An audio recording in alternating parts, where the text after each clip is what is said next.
Next, to give you a little bit of an insight, we do have Mr. Shehan Malaka Gamage, who's a civil society activist. And This amateur footage shows the arrest of civil activist Shehan Malaka in Panadura today. Officers seen in civil attire had arrested the activist over certain comments he had made on the April 21st attacks. Shehan Malaka is among the activists who have been demanding justice over the 2019 April 21st attacks that killed more than 250 people. The arrest was streamed live on his Facebook page. This video shot on the activist's mobile phone shows him asking the officers for a document warranting his arrest. Video कौन करेगा main main मारी वाला मुकद्दे है तू ये वाला video कौन करेगा वाला अभी कदा अनु वाला वीडियो कौन करेगा ना फेसबुक पे अभी कदा अरे कलबल करන්නේ මේ අර දන්නේ මම මොකටද අත්තරන් කොට ගන්න කියලා I don't know the reason for this arrest. A group claiming to be police officers arrived in a white van and arrested me. 5 men came out of the van. I know one of them. I ran away at first as I couldn't recognize any of them. They read out section 120 and arrested me in the middle of the road. I don't know why I was arrested. I, as a Sri Lankan civil and Catholic activist, am privileged to have an opportunity to speak in this forum on human rights and freedom of speech in Sri Lanka. Easter Sunday is a significant day for the Catholics all over the world as it celebrates the resurrection of Jesus Christ. On the 21st of April 2019, on this Easter Sunday, 6 places, including 3 churches, were bombarded by suicide bombers, killing nearly 300 innocent civilians and little children from all the ethnic groups in the country, including 45 foreign nationals, and leaving nearly 1,000 victims who are still suffering both mentally and physically. Initially, it was considered as a brutal attack by the ISIS organization. I, as well as my team, did not believe this claim. Both local and international investigators so far have made it clear that it is not an attack carried out by the ISIS.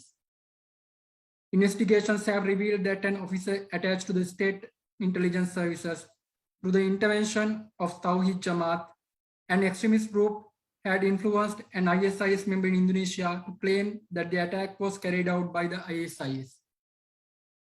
In a document produced to the courts by the former director of Criminal Investigation Department, Mr. Shani Abesekar, has clearly mentioned that army intelligence personnel and SIS officers had direct contacts with the Tawhid Jamaat group.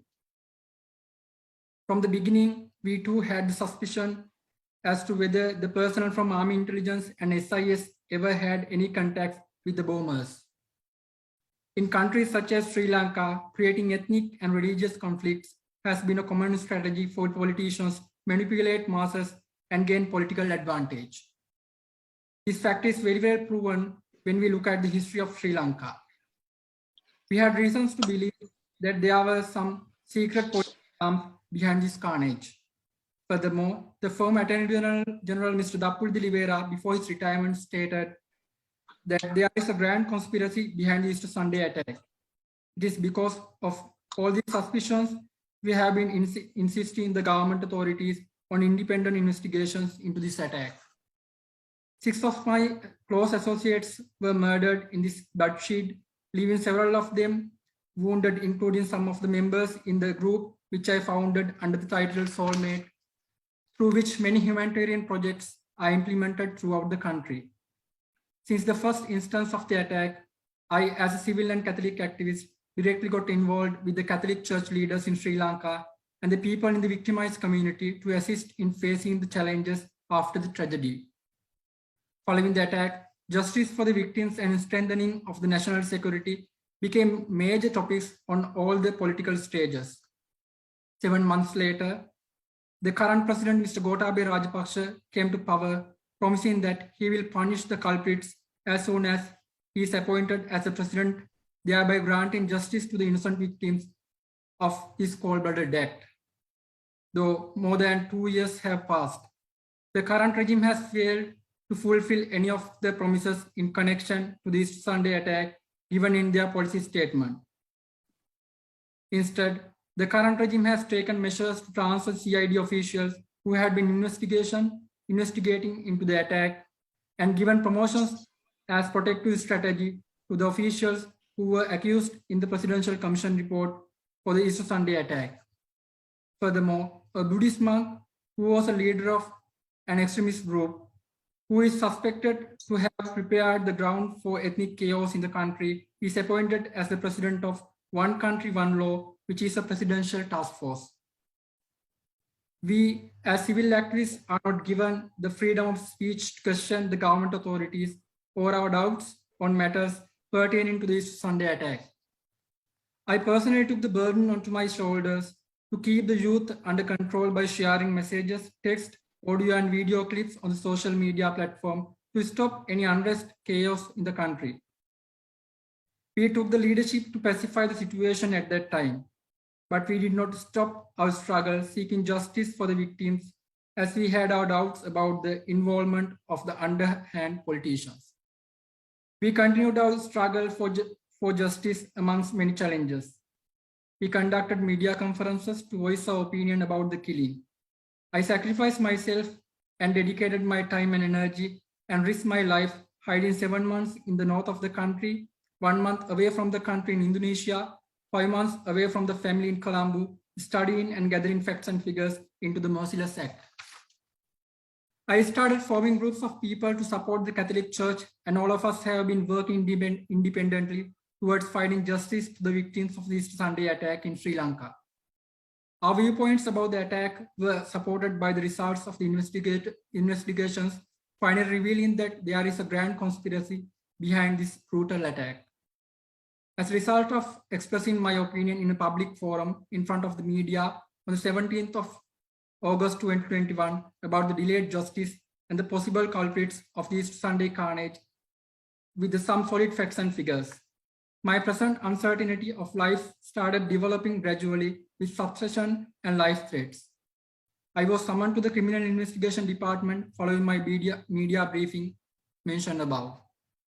I had to spend nearly 72 hours during the course of 8 consecutive days giving explanation and statements about the speech I made in public through media. I had sacrificed my master's degree program too due to this reason. I extend my fullest support to the CID by providing them with many important information which I believed they would use to carry out an independent investigation into the attack and grant justice to the victims, but nothing to that effect has happened so far. The conspirators have increased the amount of surveillance focused on me, sabotaging my privacy and freedom. Priests had to provide me security, shifting me from one church to another, as suspicious personnel started roaming at all times around the churches where I was given accommodation. Furthermore, a senior priest was summoned to the CID for 3 days on a statement made in relation to the Easter Sunday attack at a Zoom webinar, and another civil activist was summoned, then same on a Facebook comment he had written under a post connected to the attack. Nevertheless, none of the officials or the monk mentioned above who have been accused according to the Presidential Commission report was summoned to the CID for any kind of questioning. I have been deprived of my privacy of life. The latest incident occurred on the 14th of February on the Valentine's Day this year. I was walking on the road with my fiancée. Some unidentified men in a white van tried to abduct me in the form of an arrest. This white van mode was used in Sri Lanka about 10 years ago to abduct journalists and civil activists. So it is a term which has created dread and fear in the Sri Lankan society. I had the courage to go on a Facebook Live only when those men identified themselves as officers from the Criminal Investigation Department. I was arrested and kept under custody of Criminal Investigation Department overnight.